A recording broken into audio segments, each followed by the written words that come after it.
Assalomu alaykum aziz kuzatuvchilar, azizlar.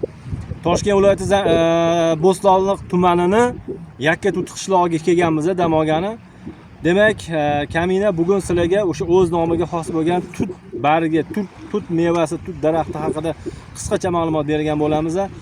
O'rtoqlar, tutning xususiyatlari haqida ko'plab ma'lumotlar, o'shaligi foydali ma'lumotlar berishyapti mutaxassislar.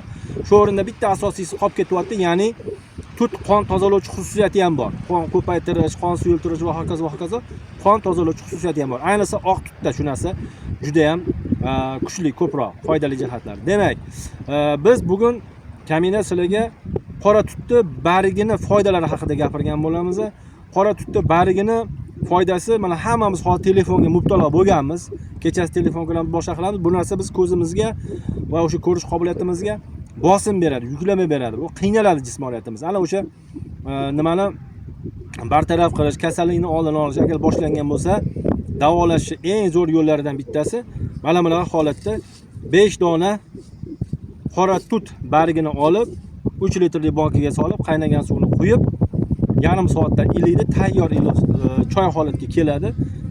Shuni kuni bo'yi ovqatlar orasida o'sha 1 stakan, 2 stakandan qilib, mayli 3 litr hammasini emas, ichgancha 1 litr, 2 litr ichib doimiy amal qilib yursanglar, xudo xolasa 20 kun bir oyda ijobiy natijaga erishsak bo'ladi.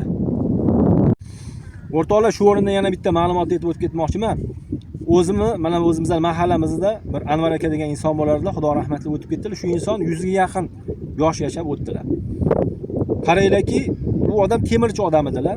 Doimiy ko'mirdan chiqqan tutun, temirlardan sachragan zang, changi yutib faoliyat yurg'izdilar, kasbkor qildilar. Xotimalar uchun oila boqdilar, ro'zg'or tebratdilar. O'sha insonni har doim ishxonasiga borar ekanman, azizlar.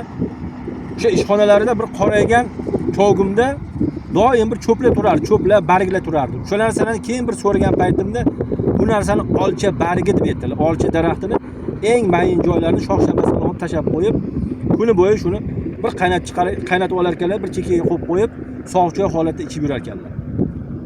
Xulosa o'zingizlar azizlar. Yon atrof hamma yoq giyohlar, Jannat makon O'zbekistonimizning har bitta giyohi dardga shifodir.